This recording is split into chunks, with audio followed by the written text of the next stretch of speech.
Merci, bonjour, bienvenue donc pour ce webinaire sur la loi pour choisir son avenir professionnel et évidemment le volet qui nous intéresse sur l'OETH.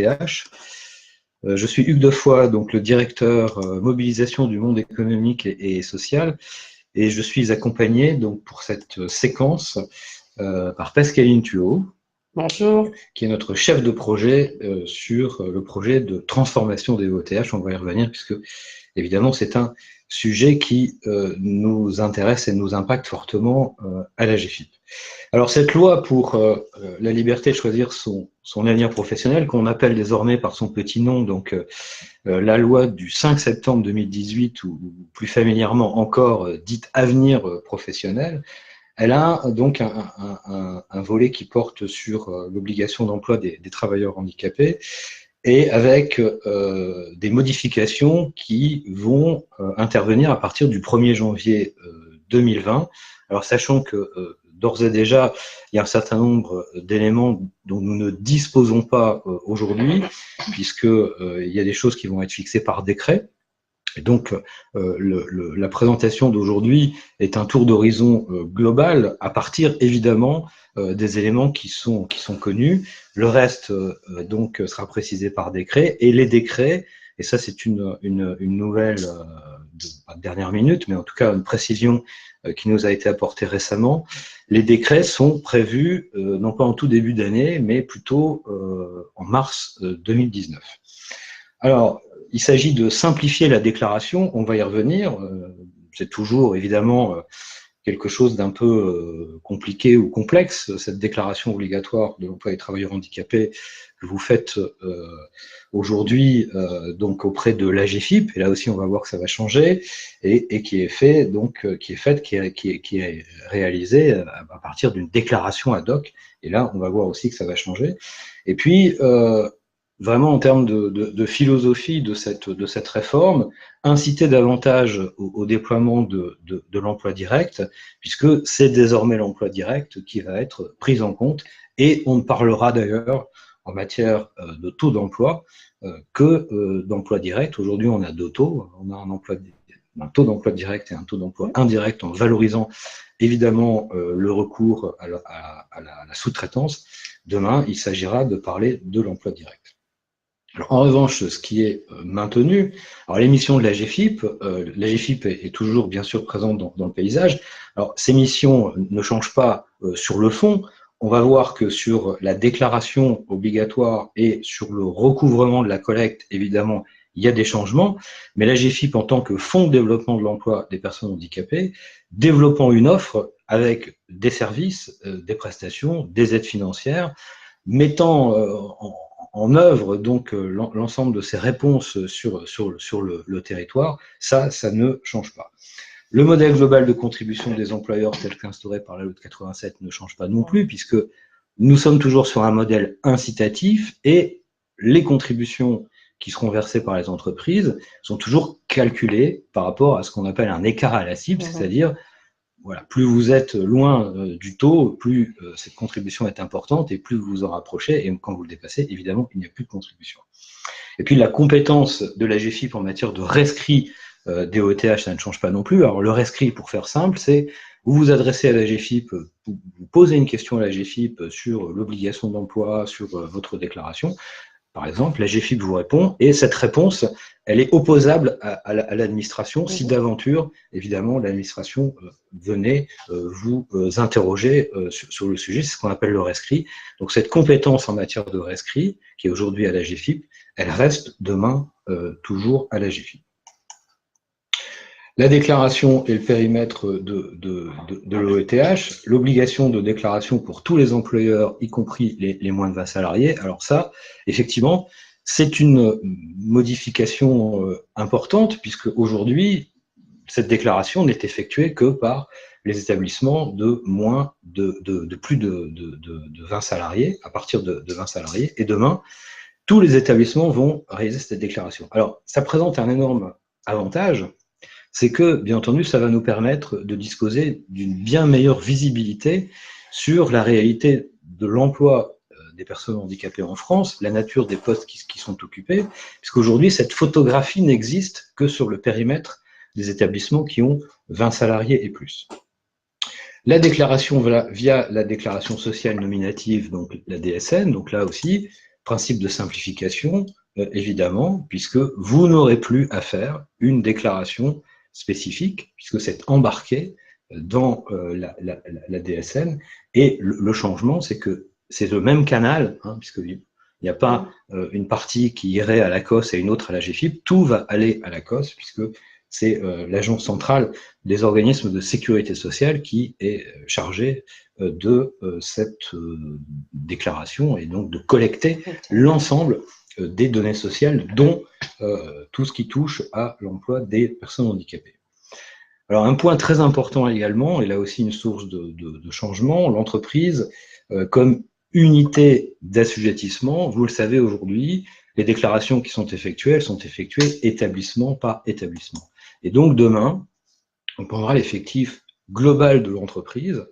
Et donc aujourd'hui, ce qui change, c'est qu'évidemment, quand on a des établissements qui ne sont pas à 20 salariés, ils ne sont pas dans l'assiette d'assujettissement. Demain, c'est la masse salariale totale de l'entreprise qui sera prise en compte. Donc effectivement, ça fait un changement, hein, puisque quand on est avec des entreprises qui ont plusieurs établissements et beaucoup d'établissements de moins de 20 salariés, évidemment, leur assiette d'assujettissement va changer. Alors, pour autant, j'allais dire, pas de panique, puisque d'abord, il va y avoir donc un plafond qui va être mis en place. Ensuite, il y a un délai, donc jusqu'à 2025, et il y aura des modalités transitoires. Alors, on n'a pas tous les détails encore sur ce registre, puisque là aussi, on attend des éléments via les décrets, mais il est évident que nous n'allons pas passer d'une situation où une entreprise avait une contribution modeste, on va dire, parce qu'avec beaucoup d'établissements de moins de 20, qui se retrouveraient mécaniquement et immédiatement avec une contribution importante en application de cette règle. Ça va être gradué, il va y avoir du temps, évidemment, pour se mettre là aussi en conformité, et des plafonds, on peut dire que le système va être capé de sorte justement à ce que les entreprises ne soient pas pénalisées demain avec une contribution qui exploserait de par cette modification donc du calcul qui donc s'effectuera désormais au niveau de l'entreprise et non plus au niveau de l'établissement. Alors, un changement aussi, c'est le taux. Alors, lui, il ne bouge pas. On est toujours aujourd'hui donc avec un taux de 6%, mais qu'on appelle un taux plancher, puisqu'il est susceptible d'être révisé tous les 5 ans, sur avis un avis consultatif du CNCPH, le Conseil national consultatif des personnes handicapées. Et l'idée, c'est quoi? C'est que si demain, on s'aperçoit que la part des personnes handicapées dans l'emploi global augmente, eh ben, ça veut dire qu'on est susceptible aussi d'augmenter cette obligation d'emploi. Alors, c'est important de noter effectivement que, en gros, ça veut dire que le taux, il est révisable et qu'on va tenir compte de la réalité et aussi de l'évolution de la population et du nombre de personnes en situation de handicap dans la population. Un point important en matière de simplification, les personnes qui disposent d'une reconnaissance de la qualité de travailleur handicapé et pour lesquelles le handicap est dit irréversible, c'est-à-dire qu'il n'y a pas de changement, eh bien, cette ERQTH sera attribuée de façon définitive. Là aussi, c'est intéressant pour les personnes, évidemment, parce que ça évite des démarches auprès de la MDPH. C'est aussi intéressant pour les entreprises, puisque une fois que cette ERQTH aura été donnée, elle pourra être évidemment valorisée de façon pérenne, puisque cette RQTH sera attribuée de façon définitive. Alors, on parlait de philosophie tout à l'heure, très, très important, 2 modalités pour s'acquitter de l'obligation, l'emploi direct de travailleurs handicapés, et donc ça veut dire que le recours au secteur adapté, les entreprises adaptées, les ESAT, le recours aux travailleurs indépendants handicapés n'est plus aujourd'hui une réponse en matière d'obligation d'emploi des travailleurs handicapés. Alors on va voir que, évidemment, on pourra continuer à utiliser ces prestations de services, qu'elles seront bien évidemment comptabilisées et valorisées, mais elles seront valorisées en minoration, en déduction de la contribution à GFIP, et elles ne seront plus valorisées aujourd'hui au titre de l'obligation d'emploi. Et donc, pour revenir à ce qu'on disait tout à l'heure, ça veut dire que le taux d'emploi sera uniquement le taux d'emploi direct. Et puis, on l'a vu, la contribution, elle sera versée à la COS, et les premiers contrôles de cohérence seront menés par les URSSAF et les caisses de mutualité sociale agricole. Alors, évidemment, ça change aussi les choses par rapport à la GFIP et aujourd'hui au travail que nous faisons et que nous réalisons en matière de déclaration obligatoire et du contrôle de la déclaration obligatoire de l'emploi des travailleurs handicapés. Alors, là aussi, c'est important de souligner que les bénéficiaires, c'est quelque part plus simple aussi, seront comptabilisés quelle que soit la durée et la nature de leur contrat, donc CDI, CDD, stage, période de mise à disposition professionnelle, les PMSMP, l'intérim, on compte les personnes quand elles sont présentes dans l'entreprise à concurrence de leur quotité de travail, c'est-à-dire du temps qu'elles auront travaillé sur l'année. Donc les stages et les périodes de mise à disposition, on a une suppression de la durée minimum de stage. En revanche, on avait aussi dans la première version les 2% qui devaient être supprimés. Finalement, ces 2% seront réintroduits dans les décrets. Donc le recours au stage et au PMSMP voilà, seront quand même limités à hauteur de 2%. Et puis l'intérim, bien entendu, l'entreprise utilisatrice comptabilisera les intérimaires et les mises à disposition par les groupements d'employeurs. Là aussi, on comptabilise tous ceux qui travaillent, quelle que soit la forme de portage finalement du contrat, et donc les intérimaires sont comptabilisés. Minoration, déduction, exonération, suppression du dispositif de minoration. Vous le savez, aujourd'hui, il y a des minorations, les moins de 26, les plus de 50 ans, la reconnaissance de la lourdeur du handicap, les sorties, donc les personnes qui sortent du secteur protégé font l'objet aujourd'hui de minorations. Ces minorations vont disparaître. En revanche, il y aura une possibilité de survalorisation, c'est-à-dire il y a des bénéficiaires de l'obligation d'emploi qui compteront plus. Alors, pour les anciens qui ont fait des déclarations par le passé, on revient à un système où finalement, ça veut dire qu'une personne peut valoir plus qu'une unité. Et donc, les personnes de plus de 50 ans et plus seront bénéficiaires, entre guillemets, d'une survalorisation.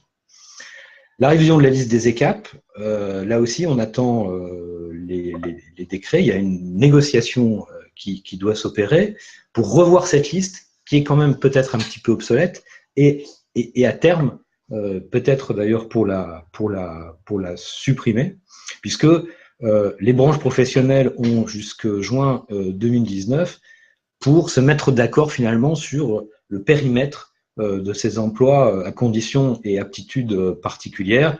Et donc, on revoit cette liste et on le fait dans un dialogue, évidemment, avec les branches professionnelles.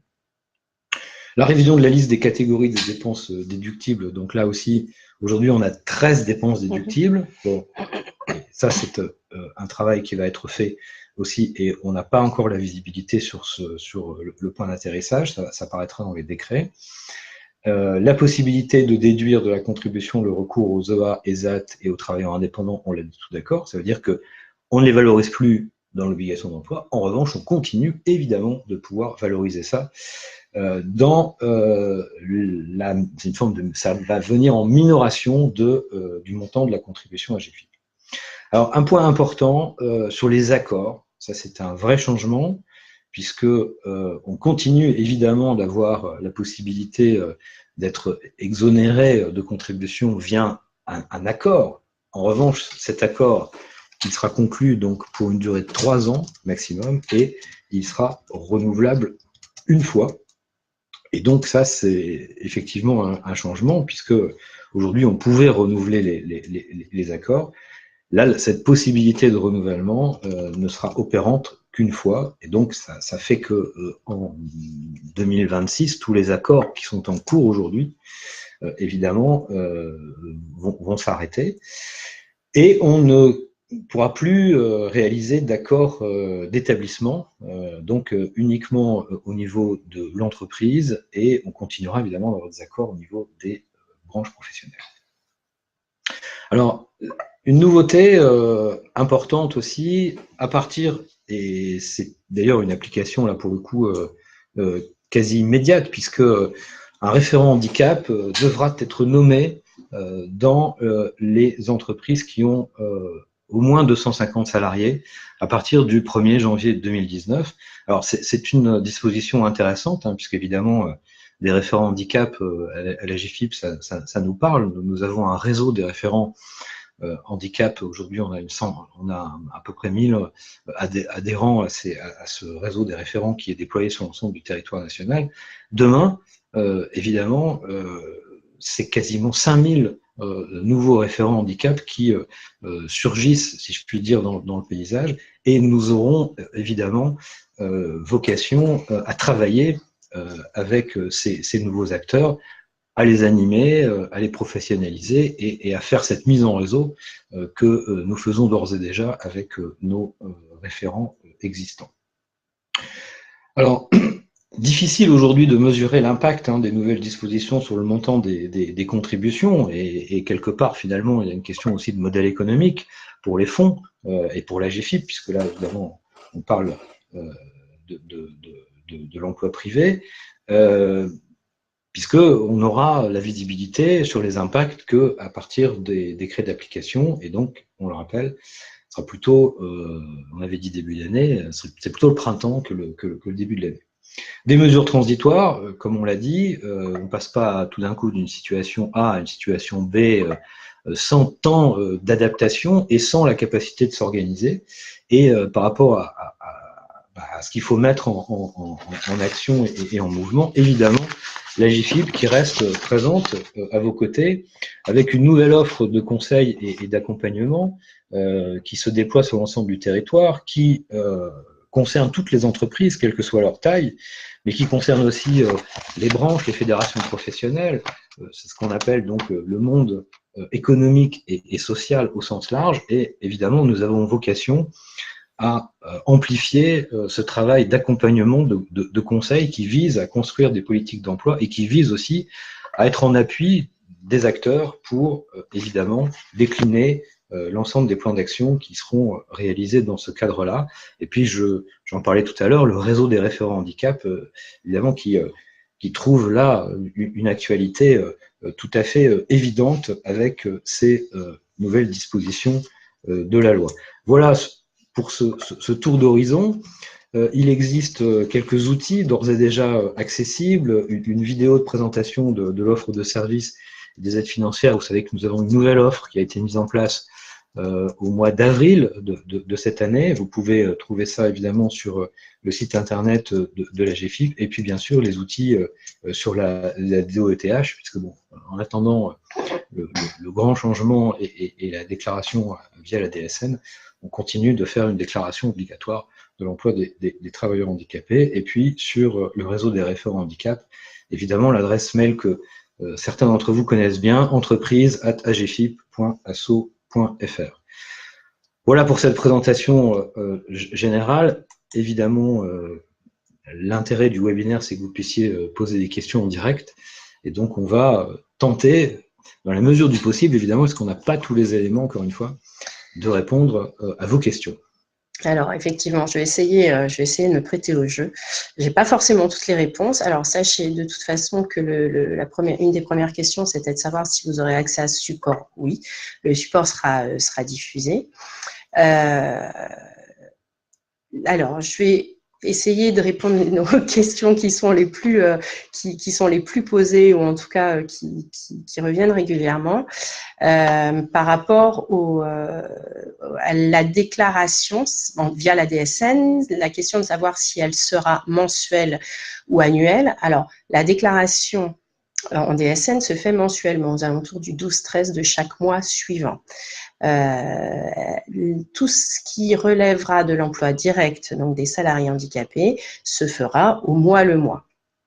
S'il y a une nécessité, ça revient à une question qui est posée un petit peu plus loin, de revenir sur, en cas par exemple de délivrance d'une RQTH un petit peu tardive, donc vous obtenez la reconnaissance 2-3 mois après, voire plus d'ailleurs, hein, il est tout à fait possible de faire des rectifications, de revenir de façon à ce que la RQTH couvre une période plus large.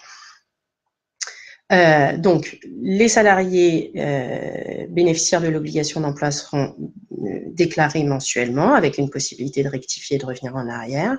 En revanche, tout ce qui va venir en déduction de la contribution, tout ce qui va relever de la sous-traitance, ce qui va relever des ECAP, ce qui va relever du calcul de la contribution, etc., ça sera une déclaration annuelle à peu près, on imagine, sur le même calendrier que sur ce modèle, donc sur les mois de février ou les mois de mars, une fois par an. Alors, la question sur les accords. Nous sommes actuellement en égo d'accord qui sera effectif pour 2019. Donc, ça veut dire que vous allez renouveler votre accord en 2019. On compte le prochain renouvellement 3 ans, donc ça fera 19, 20, 21. Donc, vous allez rentrer dans les dispositions de la nouvelle loi. Donc, il pourra être renouvelé à partir du 1er janvier 2020, on a dit une fois. Donc, en 2021, vous le renouvellerez une fois pour une période de 3 ans. Par rapport à la péréquation, mais j'ai envie de dire que de toute façon, là, l'objectif dans ce choc de simplification et dans ce choc de déclaration est finalement une volonté de lisser par rapport au droit commun tout ce qui est effectif d'assujettissement, tout ce qui est valorisation de l'emploi direct et du comptage des effectifs.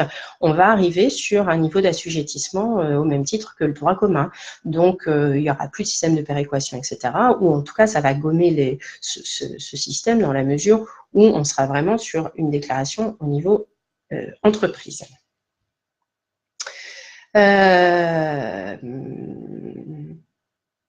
Alors, mensuel ou annuel. Donc ça c'est bon. Pardon. Les calculs de taux d'emploi se feront de façon annuelle, de la même façon que finalement ça sera un calcul en ETPT, donc équivalent temps plein travaillé. Ce que disait Hugues tout à l'heure, c'est la quantité de travail sur l'année. Donc on va prendre la quantité de travail réellement effectuée par les travailleurs handicapés sur l'année. Donc au prorata de leur durée de travail, au prorata de leur durée de présence. Et ça, lissé sur l'année. Alors, que faisons-nous de tous les partenariats? Eh bien, évidemment, on les maintient. Ils pourront être valorisés en déduction. Et puis, en même temps, on imagine que ces partenariats, ils ont aussi du sens en dehors de leur aspect strictement financier. Et bien entendu, il ne s'agit pas du jour au lendemain de se couper de tous les services qui peuvent être délivrés par les ESAT et par les entreprises adaptées. Alors, l'idée aussi du gouvernement, on participe au groupe de travail, aux réunions techniques, etc., évidemment. L'idée pour le gouvernement, c'est que finalement, ce changement de mode de valorisation soit le plus neutre possible, et pour l'entreprise utilisatrice, et pour le secteur adapté protégé. Qu'on ait juste une modalité de valorisation qui sera différente. Alors juste une précision aussi, il y a une réforme des entreprises adaptées qui est en cours et qui est dans la loi. Et l'idée, c'est justement de redynamiser ces entreprises adaptées, d'en faire des véritables acteurs de parcours, de faire en sorte qu'il y ait plus de périodes de mise à disposition auprès des entreprises. Et donc, loin du législateur, l'idée, si je puis dire, évidemment, de ne pas être dans une logique de développement, bien au contraire, puisque les entreprises adaptées sont repositionnées même presque dans le champ, elles sont déjà dans le champ du milieu ordinaire, mais l'idée c'est d'aller encore plus loin et d'en faire des véritables acteurs de développement du territoire en les raccrochant notamment à l'économie sociale et solidaire. Alors, je vois qu'il y a quand même beaucoup de questions sur les référents handicap. Hugues, tu pourrais peut-être nous donner quelques informations sur le réseau des référents handicap animé par la GFIP, parce que je vois qu'il y a beaucoup de choses qui arrivent comme question sur le réseau des référents handicap.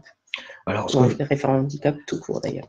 Le réseau des référents handicap de la GFIP, c'est un espace qui est offert donc aux professionnels qui portent dans leurs organisations, dans leurs entreprises, ces politiques handicap. C'est un espace de travail, c'est un espace d'échange, de partage d'expériences, de co-construction de projets, animé par la GFIP, souvent avec des techniques d'animation d'ailleurs qui sont des logiques justement d'intelligence collective, où l'idée c'est que voilà, on échange entre pairs, on partage de l'expérience, on se nourrit de ce qui existe, de ce qui est fait, on s'inspire, on est sur les bonnes pratiques et on fait émerger évidemment des idées nouvelles. On le fait aujourd'hui avec, j'ai dit tout à l'heure, environ 1000 référents qui sont partie prenante de ces travaux, qui sont organisés aujourd'hui dans toutes les régions. C'est un réseau national qui est décliné en régions. Et bien évidemment, l'idée que nous portons, c'est qu'on puisse essaimer cette méthode de travail que nous avons éprouvée avec les référents handicap existants, qu'on puisse travailler avec tous les nouveaux référents qui demain seront désignés, obligation légale, oui, mais surtout pour faire quoi, comment travailler avec eux et les accompagner justement à investir pleinement cette fonction et ce rôle de référent en handicap. Et évidemment, si on parle des PME, il y a évidemment un intérêt à les mettre en réseau pour qu'on puisse développer des projets qui soient mutualisés à l'échelle d'entreprises qui aujourd'hui, effectivement, ne sont pas forcément concernées parce qu'elles n'ont pas, c'est pas qu'elles ne sont pas concernées, c'est qu'elles n'ont pas mis en place de politique structurée.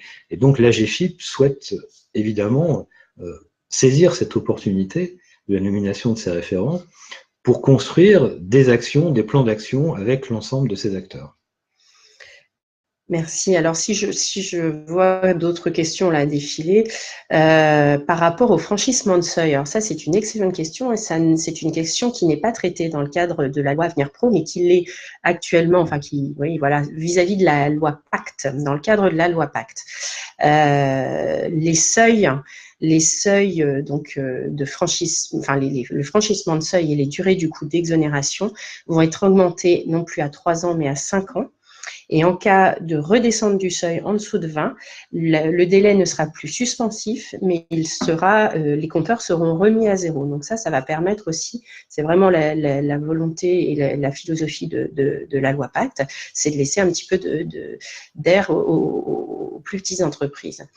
Mais ça, voilà, c'est sous couvert que la loi soit votée, promulguée, etc. Par rapport à Pacte. J'ai vu une autre question sur la surcontribution. Alors, dans le cadre de la nouvelle loi, la surcontribution n'a pas été, on n'y a pas touché. Donc, il y aura probablement une surcontribution. En revanche, tout ce qui est modalité de calcul, etc., ça va rentrer dans les décrets d'application. Et là-dessus, on n'a pas encore de visibilité. Est-ce que les coefficients seront maintenus? Est-ce que, voilà, ça, nous avons encore une réunion début de semaine prochaine. C'est des choses les décrets on est en train d'y travailler. Enfin, l'État surtout est en train d'y travailler, mais nous sommes vraiment partie prenante de tout ça. Les dépenses déductibles. Pour le moment, on n'a pas pareil, ça va passer par décret. On sait que la liste va être réduite. Après, on n'a pas d'indication précise à vous donner à ce stade. Tout comme les ECAP. Alors, la liste des ECAP telle qu'elle avait été définie lors de la loi de 2005, je sais pas si tu as des mémoire de ça. En tout cas, là, dans le cadre de cette loi, l'idée, c'est que les négociations s'ouvrent au sein des branches professionnelles et que la liste soit revue. Alors, dans l'idée aussi du gouvernement, c'est que ce soit à la baisse sur le nombre des CAP. Donc, c'est l'un des emplois nécessitant des compétences et des aptitudes particulière. On avait estimé à l'époque que l'ensemble des emplois ne pouvaient pas être occupés par des personnes handicapées. Donc, voilà, il y avait une liste qui exonérait finalement quand une entreprise avait beaucoup d'ECAP, alors avec des seuils en dessous ou au-dessus de 80%, voilà, qui permettaient de réduire la contribution. La liste des ECAP est très ancienne parce qu'elle est antérieure effectivement à la loi de 2005. Ce qui a changé avec la loi de 2005, c'est qu'avant, ces postes-là n'étaient pas comptabilisés dans l'assiette. Voilà, ils étaient exclus du calcul de l'assiette. La loi de 2005 les a réintégrés dans l'assiette, c'est-à-dire qu'il n'y avait aucun poste qui était exclu de l'obligation d'emploi en application tout bête du principe de non-discrimination qui est porté dans la loi de 2005. En revanche, la liste elle a été maintenue et elle servait ensuite en termes de minoration de la contribution à GFI. Bon. Et donc, cette liste est très ancienne, elle est un peu obsolète, et c'est vrai qu'un travail de toilettage, je prends un exemple, évidemment, le secteur des transports est concerné, il y a beaucoup de postes qui sont liés au transport. Aujourd'hui, on a fait évoluer la réglementation, on peut conduire, avoir un permis de transport en commun avec des personnes qui ont des handicaps tels qu'un membre inférieur en moins. On a fait évoluer donc la réglementation, on a des possibilités d'adaptation aujourd'hui des postes de conduite et évidemment cette question à l'aune de ces évolutions technologiques et de l'évolution de la réglementation, elle doit être revue et donc il y a là un travail important qui doit être réalisé tout en tenant compte évidemment de la réalité aussi, de l'exercice évidemment des métiers et c'est pour ça que ça se passe, ce travail va s'effectuer avec les branches professionnelles. Je vois une question sur la minoration relative aux chômeurs de longue durée. Non, cette minoration-là, elle n'aura plus cours dans la prochaine déclaration. Alors, on a un petit peu dépassé le temps qui nous a été imparti. On n'a bien sûr pas pu répondre à toutes vos questions qui étaient très nombreuses. En revanche, c'est notre deuxième webinaire. Nous allons consolider l'ensemble de vos questions et y apporter des réponses que vous trouverez rapidement en ligne. La dernière chose peut-être quand même à dire, c'est rappeler le calendrier. Vous l'avez dit, mais je pense qu'il est bon de le rappeler. On est bien sur une loi dont la mise en application est prévue au 1er janvier 2020 pour une première déclaration sur ces nouvelles modalités au 1er janvier 2021. Donc, toute l'année 2019 doit aussi permettre non seulement la publication des décrets qui va nous permettre de vous accompagner dans une nouvelle projection, finalement, sur ce nouveau modèle de valorisation et de déclaration et de vous mettre en conformité et de vous mettre en ordre de marche pour la suite. Voilà, il nous reste à vous remercier d'avoir été si nombreux. Et puis, à bientôt, certainement, dans le cadre du réseau des référents handicap ou ailleurs. Et ça commence par la semaine pour l'emploi des personnes handicapées, bien sûr, qui va arriver, activateur de progrès. Donc, on vous invite, bien entendu, à être actif et contributeur sur cette initiative dans vos entreprises, dans vos organisations, activateurs de progrès. Et puis, on se retrouve probablement sur un prochain webinaire, puisque comme l'a dit Pascaline, c'est une actualité vivante et donc il y aura des évolutions. Et on organisera donc des séquences de présentation assez régulièrement pour vous tenir informés. Merci à tous, à toutes. Avant de vous déconnecter, il y a des sondages qui ont été que vous trouverez sur l'onglet sondage. Prenez 2 minutes. Bonne journée à vous. Bonne journée. Au revoir.